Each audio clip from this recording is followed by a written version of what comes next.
Welcome to Brain Bites, the podcast of big ideas in small bites. Each episode is a quick journey into fascinating topics, from science, society, life's mysteries, to intriguing insights you can take one bite at a time.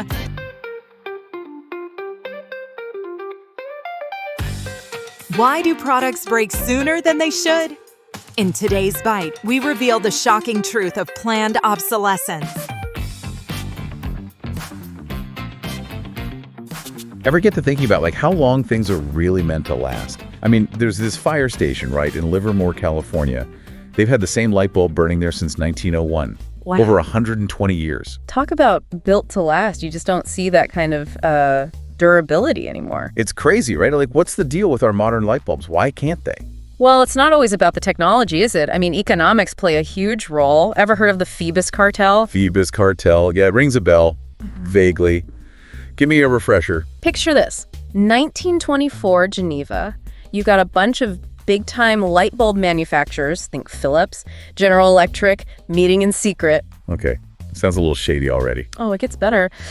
They form this cartel, and their goal, control the global light bulb market, ensure their profits no matter what. A whole cartel for light bulbs. Now we're diving into some real conspiracy theories. I'm in. So what'd they do? They made a decision, one that would change how we consume, well, everything, really. Mm-hmm. They limited the lifespan of their light bulbs on purpose. They made their own product worse. Yep. 1,000 hours, that was the new max lifespan. They even had fines for any company that went over that limit. No way. But how did they get away with it? They called it standardization, made it sound all official. But get this, internal documents later revealed the truth. It was all about making people buy more bulbs more often. So instead of, competing to make the best, longest lasting bulb, they colluded to keep us in the dark.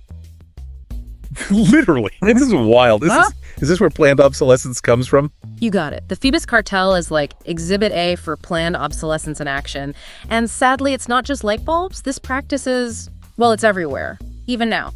Give me a modern example. What's something that's, designed to fail these days? What about smartphones? Remember a while back when people noticed their old iPhones were suddenly getting super slow? Oh, yeah. It was like the minute the new model came out, my old phone was ancient history. Right. And Apple, they said it was about preserving battery life in older models, this whole throttling thing. Which, okay, may be true to some extent, but it highlighted something really important. Companies making products with a built-in expiration date, like a ticking time bomb of, gotta upgrade soon. It's kind of creepy when you think about it, right? We buy these things, and they're almost designed to break down or become obsolete.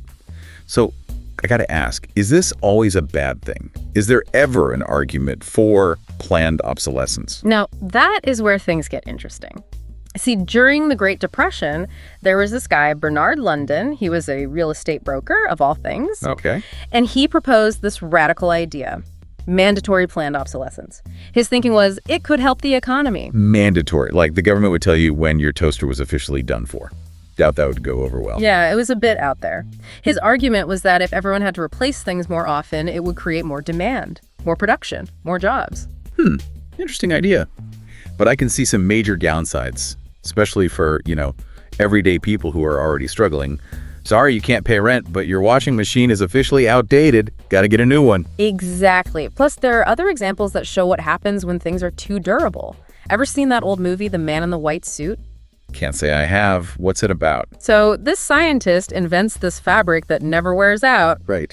Indestructible. Sounds great, but yeah, it throws the whole clothing industry into chaos. Nobody needs to buy new clothes anymore. So the lesson there is sometimes things need to break down or go out of style for the system to work. It's more complex than that, of course. But that movie really shows the relationship between durability, consumption, all of it, and how it all ties into the economy. Man, there's a lot to unpack here. But before we move on, you mentioned something earlier about making things too durable. Had another example, right? Oh, right. Nylon stockings. Back in the 1940s, they were all the rage because they were way more durable than silk. Okay, but that sounds like a good thing. It was for the consumer, but for the manufacturers, sales plummeted once everyone had a pair. No one needed new ones. I see where this is going. They actually started making the stockings less resistant to runs, intentionally, so that people would have to buy more. Profits over practicality. It's crazy how much this all comes down to psychology. Like we want things to last, but we're also drawn to what's new. Exactly. And that, my friend, is something companies know all too well. They exploit that desire for the new and shiny. Yeah, like what's the strategy there? How do companies tap into that I need it now feeling? It's a whole art, really. Design, marketing, the whole 9 yards. Remember we were talking about the Model T, built like a tank, right? Yeah, Henry Ford, he was all about one car for life. Pretty different from how we do things now. Totally. Ford was focused on durability. But his competitors, especially General Motors, they saw a different path. They realized, hey, if people have to replace their cars more often... More money for them, right? Exactly. So instead of making cars that lasted forever, they started introducing these yearly style changes. New models, new looks. So instead of everyone driving around in the same Model T for years, suddenly you could have the latest, most stylish car, even if your old one ran just fine. You got it. They tapped into that desire for something new, for status. By the 1930s, yearly model changes, new features, tons of color options. It was the norm. It's kind of genius, really, from a marketing perspective. It's not enough to just meet a need anymore, right? Yeah. You have to create a desire. And that brings us to, well, pretty much every tech company today. But especially, let's say, Apple.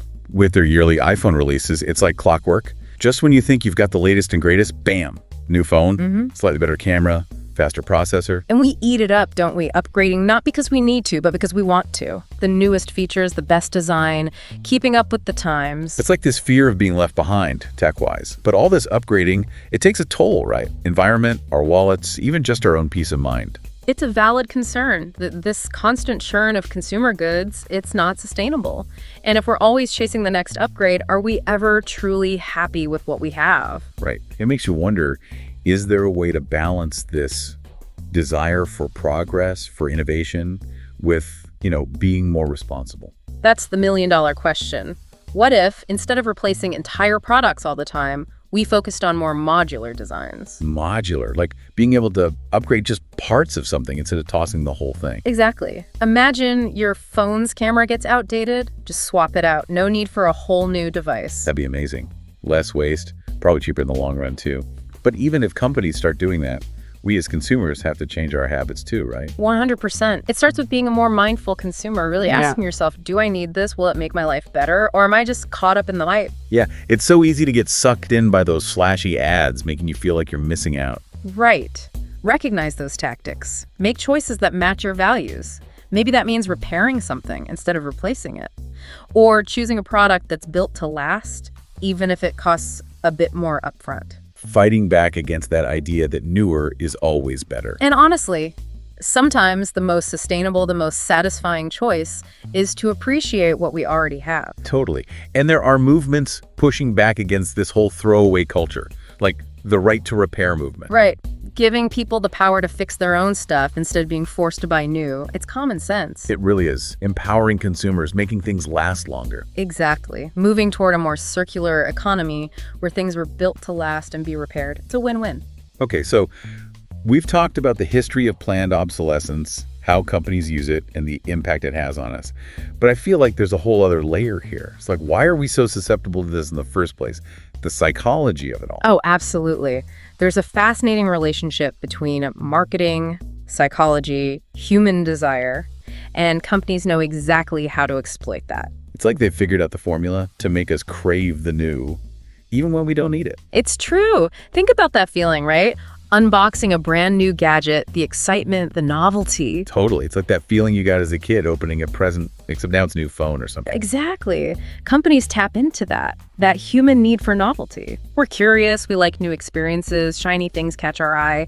And then you can't forget about social media. It's like we're always seeing these perfect lives, perfect homes, the latest gadgets. Oh, absolutely. Social media just takes that keeping up with the Joneses thing to a whole new level. Seeing everyone with the newest releases, it makes you feel like you need them too. Yeah, even if your old phone is fine, there's this pressure, to have the latest model, the best camera, like those things equal status, success, even happiness. It's a powerful illusion, and companies are masters at creating it. But this whole upgrade cycle often leaves us feeling empty, like never satisfied. Because there's always something else, just around the corner. Something better, faster, sleeker. So how do we break free, become more conscious consumers? That is the million-dollar question. Seriously, it feels kind of impossible sometimes. It starts with awareness, I think. Understanding those tactics that companies use and recognizing our own weaknesses as consumers. So like paying attention to those ads that make you feel like you're not good enough without their product. Exactly. And asking yourself the tough questions before you buy something. Do I really need this? Will it actually make my life better? Or am I just being played? Those are good questions. Yeah. But can't all be on us, right? Companies have to step up too. Be more ethical, more sustainable. 100%. Demand better from the companies you support. Find ones that care about durability, repairability, Put your money where your values are. Finding that balance, right? Progress and sustainability, innovation, but also responsibility. Exactly. And who knows, maybe this whole obsession with new will change. We might start valuing craftsmanship more, quality over quantity, things that are built to last. Now that's a future I can get behind. One where we're not stuck on this planned obsolescence treadmill. It's a journey. But by being more mindful as consumers, as people, we can get there. We can create a world where our things last and progress isn't about what we buy, but how we live. I love that. This whole conversation has been eye-opening. I'm definitely going to be thinking twice next time I see a shiny new gadget. That's what it's all about. Knowledge is power. The more we understand these forces that shape our choices, the more control we have. Well said. And that's all the time we have for this deep dive. Until next time, keep asking questions, keep learning. And remember, sometimes the most radical thing you can do is hold on to what you already have.